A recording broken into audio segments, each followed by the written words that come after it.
the supersensible element in the study of history. Even within the limits enjoined upon us by discretion at the present time, when one speaks of these matters, one cannot discuss the mystery of evil without profound emotion. For here we touch upon one of the deepest mysteries of the fifth post-Atlantean epoch, upon something which meets with little understanding today. Man's sensitivity to these things is but little developed as yet.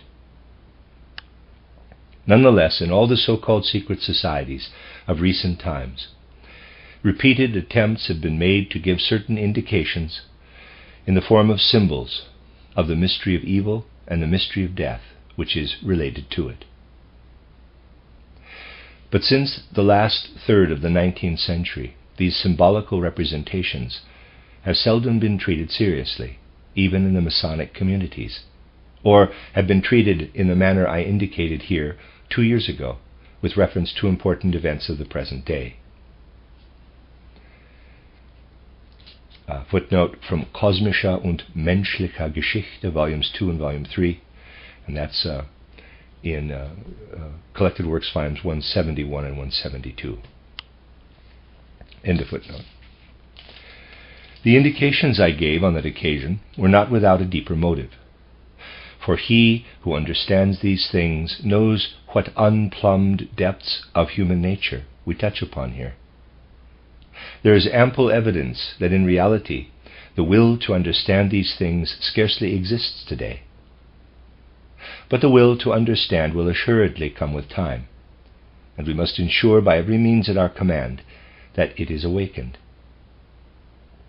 When speaking of these matters, one must sometimes give the impression of wanting to criticize certain aspects of the contemporary scene. Even what I said yesterday, for example, on the subject of the ideological aspirations of the bourgeoisie since the last third of the 19th century, can also be regarded as a criticism if taken superficially. Nothing of what is said here is intended as a criticism. I simply wish to characterize, so that we are aware of what forces and impulses have been operative. From a certain point of view, it was necessary that these impulses should predominate. One could show that it was an historical necessity that the bourgeoisie of Europe should remain asleep from the 40s to the end of the 70s. Nonetheless, the knowledge of this cultural sleep ought to have a positive effect. It ought to awaken today certain impulses of cognition and volition which will prepare the ground for the future. In the present epoch of the consciousness soul, two mysteries, as I have already indicated, I can only speak of them within certain limits, are of particular importance for the evolution of mankind: the mystery of death and the mystery of evil. From a certain angle, the mystery of death, which is related to the mystery of evil during the present epoch, immediately raises the vital question: what is the meaning of death for human evolution? I recently said once again that what passes for science today takes the line of least resistance in these questions.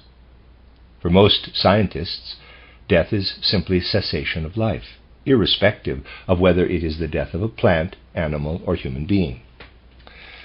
Spiritual science, however, cannot take the easy road by treating everything alike.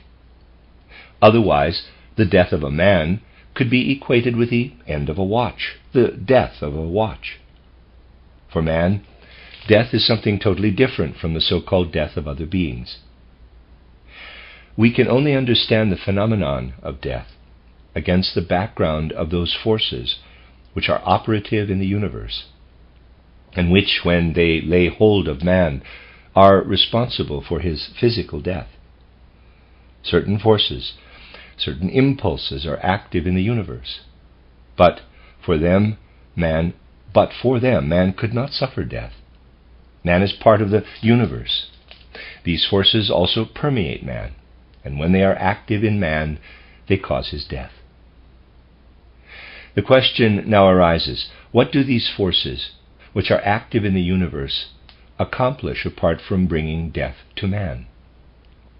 It would be a mistake to imagine that their sole purpose is to bring death to man. That is only a secondary effect. It would never occur to anyone to say, the function of a railway engine is to wear down the rails. Yet that is what actually happens. The engine gradually wears down the rails. It cannot do otherwise. But that is not its function. It is designed for a different purpose. If one were to define a locomotive as a machine whose function is to wear down the rails, one would obviously be talking nonsense. Nonetheless, there is no denying the fact that there is a connection between the wearing down of the track and the nature of the locomotive. It would be equally mistaken to say that the forces in the universe which bring death to man exist for this sole purpose. This is only a secondary effect. Their real function is to endow man with the capacity to develop the consciousness soul. You see how close is the connection between the mystery of death and the evolution of the fifth post-Atlantean epoch, and how important it is that this fifth post-Atlantean epoch, in this fifth post-Atlantean epoch, the mystery of death should be revealed to all. For the task of the forces which as a secondary effect bring death to man is to implant in him, in the course of his evolution, not the consciousness soul, but the capacity to develop the consciousness soul. This leads not only to an understanding of the mystery of death, but also encourages us to think precisely in matters of importance. In many respects, modern thinking, and again, this is not intended as a criticism, I merely wish to characterize, is, if I may use the familiar expression, which is much to the point, simply sloppy, schlampig. Schlampig is the German. The thinking current in modern science is almost without exception typical of the kind of thinking that says the function of the locomotive is to wear down the rails. Most scientific pronouncements today are on this level. Such thinking will prove to be inadequate if we wish to create in the future a state of affairs beneficial to mankind. And in the epoch of the consciousness soul, this can only be achieved in full consciousness. I must constantly remind you that this is a truth of profound importance for our time. We frequently hear of people who, drawing upon a seeming fund of wisdom, suggest various social and economic measures, in the belief that it is still possible today to make these recommendations without the help of spiritual science.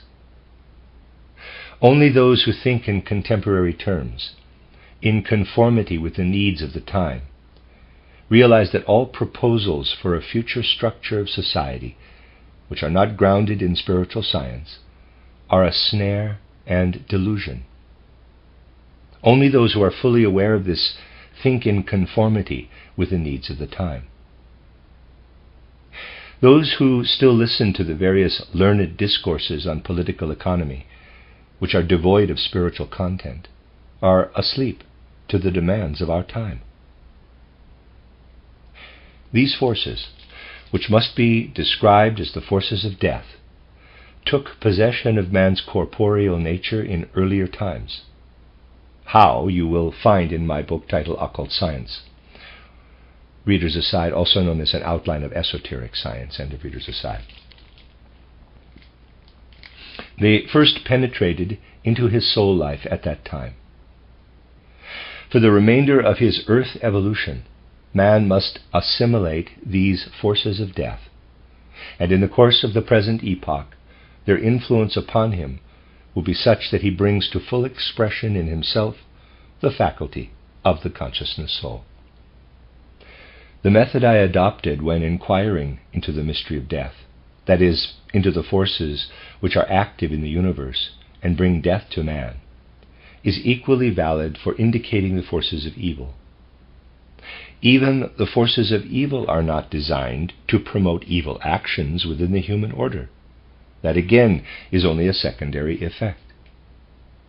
If these forces did not exist in the universe, man could not develop the consciousness soul.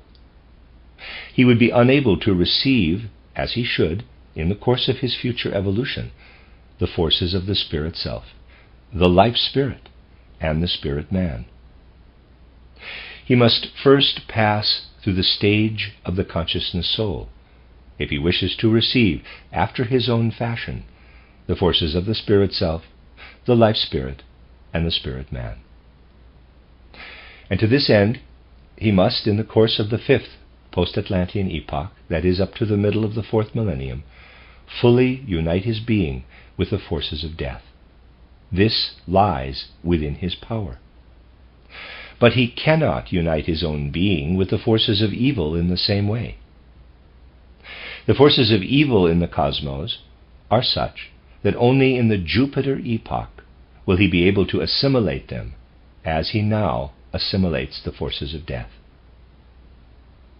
One can say, therefore, that the forces of evil act upon man with less intensity. They take possession of only a part of his being. In order to understand the nature of these forces of evil, we must not look to their external effects, but must look for evil where it reveals its true nature, where it acts as it must of necessity act, because the forces which appear as evil in the universe also play into man. And here we touch upon something that can be spoken of only with deep emotion, something we can only express if we assume at the same time that it will be received with the greatest seriousness. If we wish to inquire into evil in man, we must not look for it in the evil actions of society, but in evil tendencies. We must first of all ignore completely the consequences of these tendencies, which are manifested more or less in a particular individual, and turn our attention to the evil tendencies themselves. The question then arises, in which men are evil tendencies active in our present 5th post-Atlantean epoch? Those tendencies which in their secondary effects are so clearly manifested in evil actions. Which men are subject to these evil tendencies? We receive the answer to our question when we attempt to cross what is called the threshold of the guardian, and to acquire a real understanding of the being of man. And the answer is this.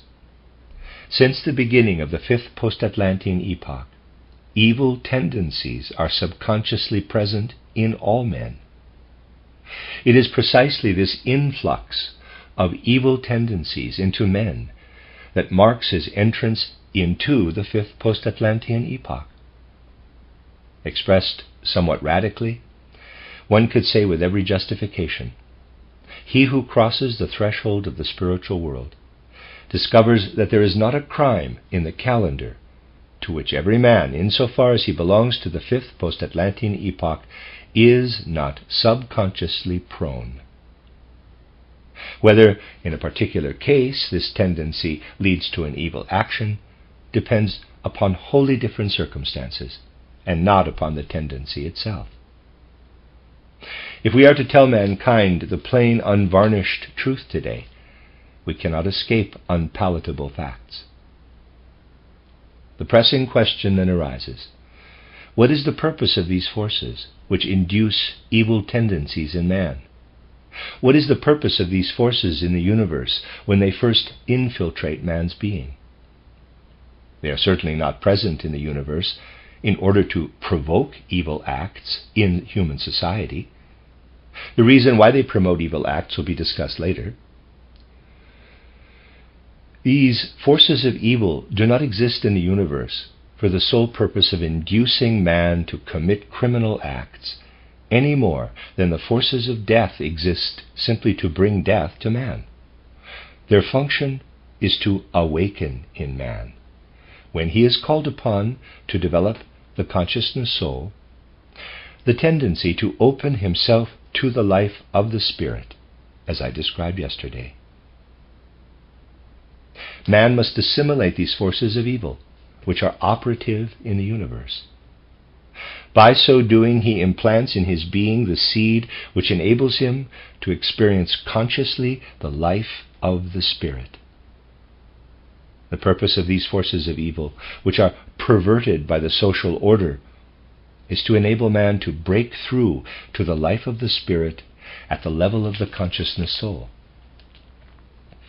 If he did not open himself to these tendencies to evil, he would not succeed in developing consciously the impulse to receive from the universe the Spirit which henceforth must fertilize the whole sphere of cultural life, if it is not to perish. Our best course is to consider first of all what is to become of those forces, of which the evil actions of men are a caricature, and to ask ourselves what is destined to happen in the course of the evolution of mankind under the influence of these forces, which at the same time are the source of evil tendencies. When one speaks of these things, one must touch upon the very core of human evolution. At the same time, they are related to the calamities that have overtaken mankind at the present time and will still befall it.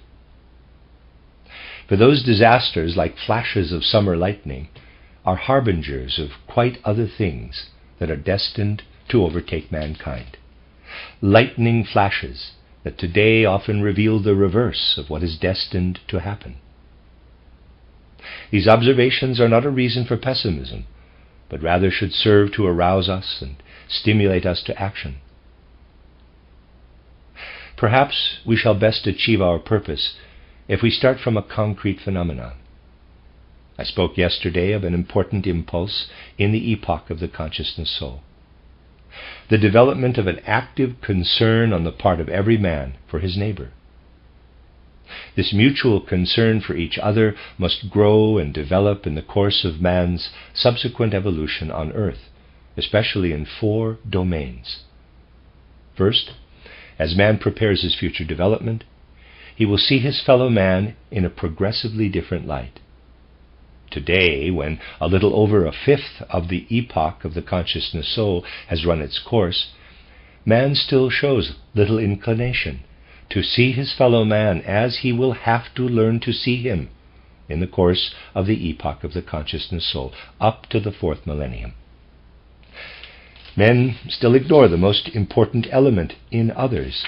They have no real understanding of their neighbor. In this connection, they have not taken full advantage of what art has implanted in their souls in the course of their different incarnations. Much can be learned by studying the development of art, and on different occasions I have given many an indication of what can be learned from the evolution of art. If one observes the symptoms, as I have urged in these lectures, it is undeniable that in almost every branch of art, artistic creation and appreciation are at a low ebb.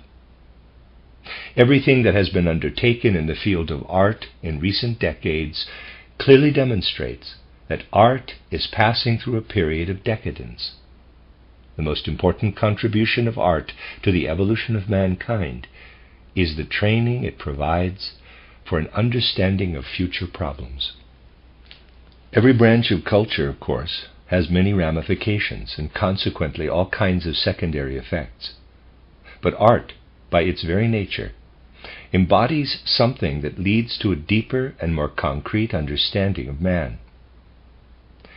He who makes a thorough study of the artistic forms in painting and sculpture, or of the nature of the inner rhythms in music and poetry, and the artists themselves often fail to do this today, he who has a deeper inner experience of art is imbued with something which enables him to understand the human being in his picture nature. In the epoch of the consciousness soul, mankind must develop the capacity to comprehend man symbolically. You are already familiar with some of the basic principles of this symbolical understanding. When we look at the human head, we are reminded of man's earliest beginnings. just as a dream is seen as a memory of the sensible world, and thereby receives its characteristic stamp. So, for those who understand reality, everything pertaining to the sensible world is an image of the spiritual. We must learn to perceive the spiritual archetype of man through his picture nature. In future, man will become to some extent transparent to his fellow man. The form of his head, his gait, will awaken in us an inner sympathy and understanding of a different nature from what we find in human tendencies today. For we shall only know man as an ego being when we have this conception of his picture nature, when we can approach him with the fundamental feeling that what the physical eyes perceive of man bears the same relation to the true supersensible reality of man as the picture painted on canvas bears to the reality which it depicts. We must develop this fundamental feeling in ourselves.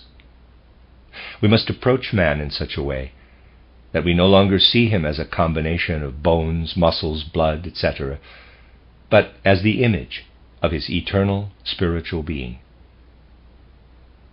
Supposing a man walks past us, we would not recognize him if he did not awaken in us the realization of what he is as an eternal spiritual supersensible being.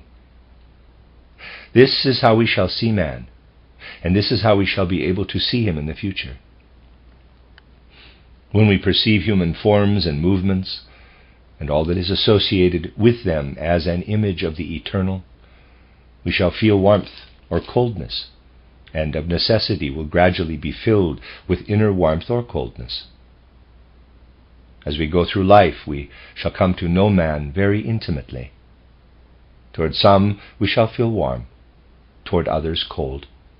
Worst of all will be the situation of those who evoke neither warmth nor coldness. We shall have an inner experience of others in the warmth ether that penetrates our etheric body. This will be the reaction of the enhanced interest that must be developed between men. A second factor must provoke even more paradoxical emotions in contemporary man, who has not the slightest desire to accept these new ideas. But perhaps in the not too far distant future, this antipathy will be transformed into sympathy for the right understanding of man. This second phase of future development will bring a totally different understanding between men. In order to achieve this, the 2 millennia from now until the end of the 5th post-Atlantean epoch will not suffice. A longer period will be necessary, reaching into the 6th epoch. Then, to the knowledge of the ego will be added a special capacity, the capacity to feel, to sense in our neighbor, when we approach him, his relationship to the 3rd hierarchy, to the angels, archangels, and archai. And this will be developed through an increasing recognition that man's response to language will be different from that of the present day. The evolution of language has already passed its zenith. In reality, language has already become abstract. At the present time, a wave of profound untruthfulness is sweeping over the world, in that attempts are being made to create institutions on a linguistic basis. Men no longer have the relationship to language which reveals through language the being of man. I have quoted on various occasions an example which may serve as a first step toward an understanding of this matter. I cited it again in a public lecture which I gave in Zurich, because it is important to draw the attention of the public to these things. I pointed out in this lecture that a surprise awaits us when we compare the articles of Hermann Grimm on the methodology of history, for he was a typical representative of Central European culture, with those of Woodrow Wilson. I carried out this comparative study most conscientiously and showed that it is possible to substitute certain passages of Woodrow Wilson for passages in Hermann Grimm, for the wording is almost identical. Equally, one could exchange whole passages of Grimm on historical methodology for those of Wilson on the same subject. And yet there is a radical difference between the two, which we perceive when we read them without concern for the content. For the content, as such, taken literally, will have increasingly less importance for mankind in the course of their future evolution. The difference is this: in Grimm, everything, even the passages with which one may not agree, are the fruit of personal endeavor. He has wrestled with them sentence by sentence, step by step. In Wilson, everything seems to be prompted by his own inner daimon, which subconsciously possesses him. What is important is the source, the origin of these writings. In the one case, it is directly at the threshold of consciousness. In the other case, in the daimonic promptings which find their way from the subconscious into consciousness. So that one can say, the writings of Wilson are in part the product of possession. I quote this example in order to show you that it is no longer of significance today that the words should be identical. I always feel extremely sad when friends of our movement bring me articles of some pastor or professor and say, "Do look at this. It sounds quite anthroposophical." Now, in our present cultural epoch, even a professor who dabbles in politics may well write things which, taken literally, of course, are in keeping with the realities of our time. It is not the exact words that matter, but the region of the soul whence these things arise. It is important to discover behind the words their spiritual source. All that I have said here does not spring from a desire to lay down definite principles. It is the how that matters. It is important that these words should be permeated by that force which derives directly from the Spirit. He who finds a verbal similarity between the articles of the pastor or professor and what I have said here without feeling that my words spring from a spiritual source and are imbued with spiritual substance because they reflect the totality of the anthroposophical Weltanschauung, he who ignores this how fails to understand me, if he does not distinguish between modern opinions that smack of anthroposophy and anthroposophy itself. It is, of course, not very pleasant to point to examples of this kind, because the tendency today is often to take the opposite course. But when we speak in earnest, if our words are not intended simply as an anodyne, a kind of cultural soporific, it is a duty, it is a necessity even, not to shrink from selecting such examples, though they may be distasteful to many. For those who are in earnest about the future must be prepared to face the consequences for everyone if they ignore the fact that the world may be fated to have its organization determined by a half-baked American professor. It is not easy to speak of realities today, because many are satisfied with the life of illusion. Nonetheless, one speaks of realities in those spheres where it is absolutely necessary and where it is important, or at least should be important, for man to hear of them. Men must learn to see through words. They will have to acquire the capacity to grasp the gesture in language. Before this epoch, before this fourth millennium has run its course, men will have learned to listen to one another differently from the way they do at the present moment. They will find in language an external expression of man's relation to the third hierarchy, to the angels, archangels, and archai, a means whereby he can attain to the supersensible, to the spirit. And thus the soul of man will be heard through language, and this will lead to a totally different community life. And a large part of the so-called forces of evil must be transformed so that it will be possible, by listening to what a man says, to hear the soul through the words. Then, when the soul is heard through the words, people will experience a peculiar sensation of color, and through this sensation of color arising from language, men of all nations will learn to understand one another. A particular sound will evoke the same sensation as the perception of the color blue or of a blue surface. Another sound will evoke the same sensation as the perception of the color red. The normal sensation of warmth we feel when we look at a man becomes to some extent color when we listen to him. And we shall have to experience in ourselves what echoes from human lips to human ears on the wings of sounds. This will be experienced by man in the future. Thirdly, men will experience inwardly the emotional reactions of others.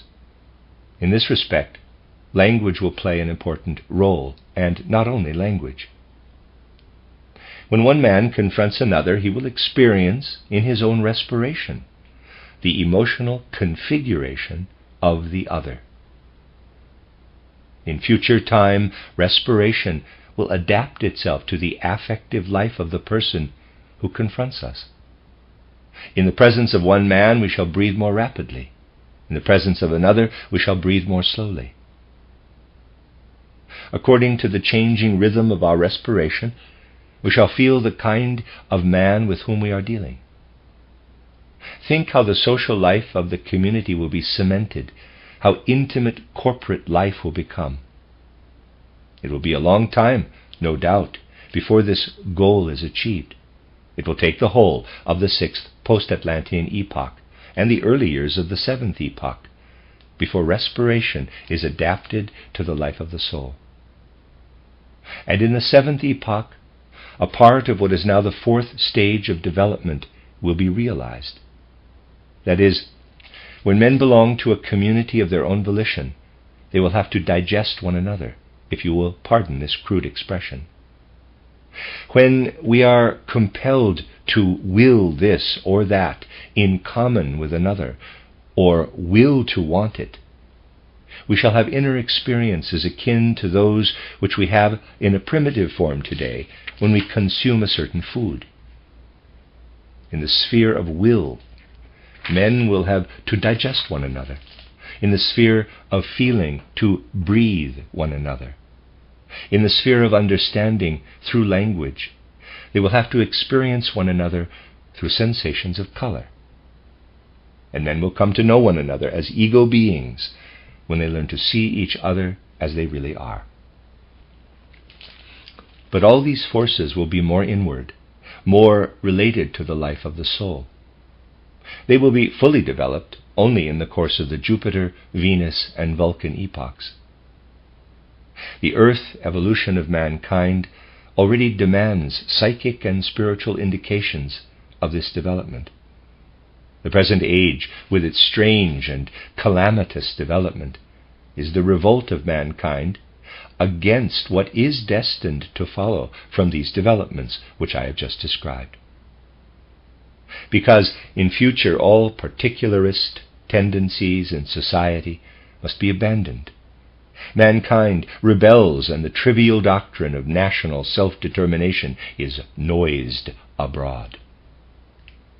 What we are witnessing today is a revolt against the divinely ordered course of evolution, a struggle to resist the inevitable. We must be aware of these things if we are to lay a firm foundation for an understanding of the mystery of evil. For evil is often a secondary effect of the force that must intervene in human evolution.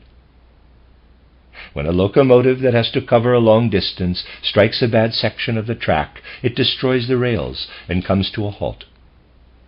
In its evolution, mankind is moving toward the goals I have described to you.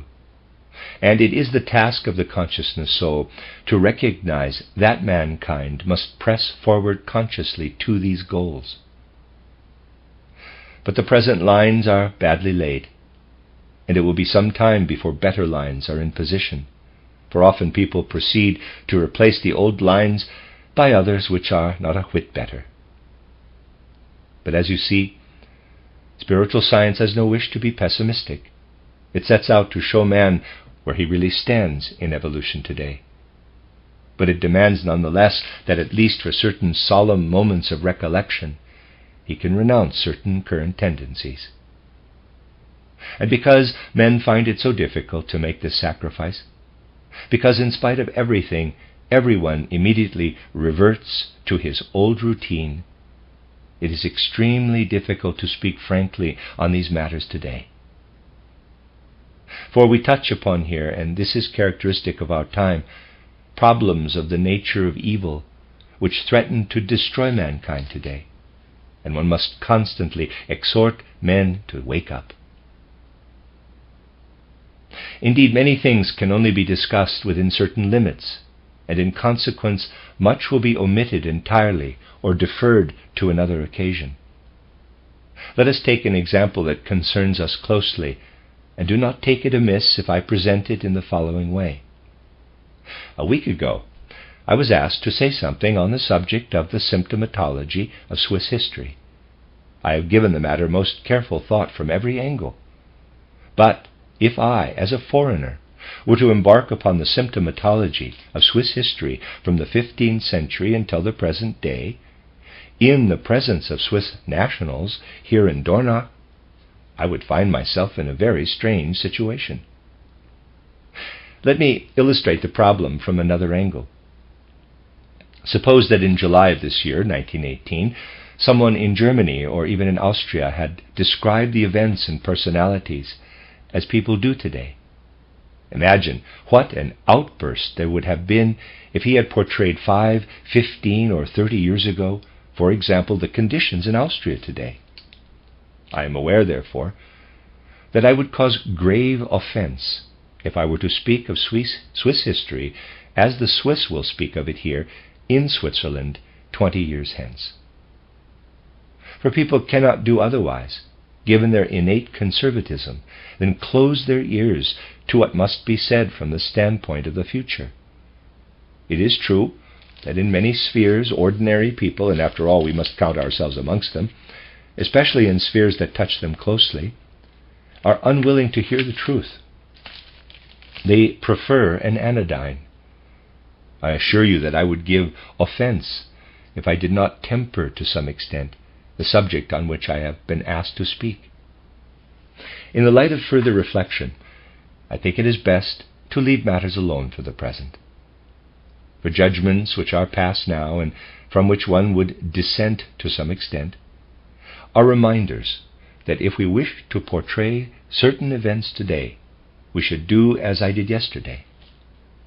When one criticizes the Russian Revolution, and when one describes the relationship of the bourgeoisie to the broad masses, and to the more radical elements of the extreme left, any such criticism is regarded here in Switzerland as relatively harmless, as an edifying Sunday afternoon sermon, and is tolerated. And then one can abandon oneself, I will not say to the illusion, but to the pious hope that what I have said will penetrate into a few souls, and will prove more efficacious than the normal Sunday afternoon sermons. Although, even in matters of moment, the experience of recent years has often demonstrated the contrary. But to comment on the immediate situation is not the task of one who, not being a Swiss national, would speak to the Swiss of their own history. When I gave a general survey of recent history in a public lecture in Zurich, I had, of course, to speak with a certain reserve, although I did not hesitate to indicate the radical consequences which must be drawn from the facts.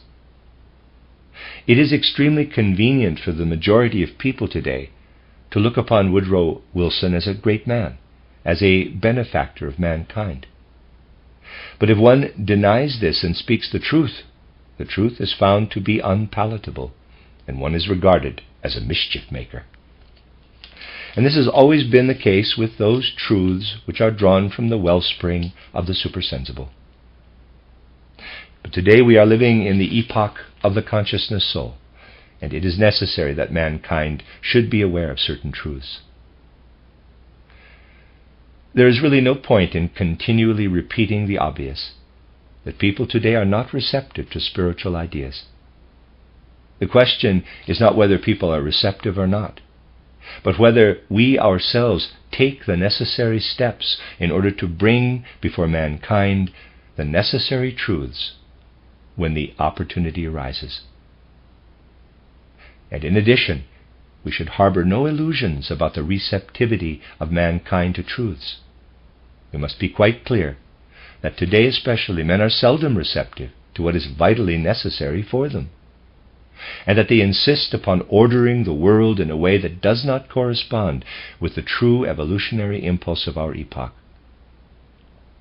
Indeed, one experiences the bitterest disappointments in this domain, but one accepts them without resentment in order to learn from them what we are to do under certain circumstances. I will speak later of these matters in greater detail.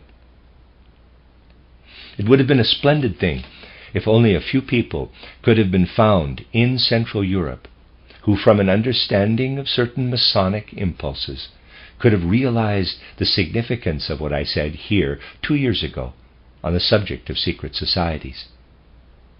But, inevitably, there was no response. One cannot imagine a more sterile attitude than that of Central European Masonry in recent decades. This is shown by the fact, frequently mentioned, that one meets with resistance when one refuses to amalgamate in any way the teachings of spiritual science with the Freemasonry of Central Europe.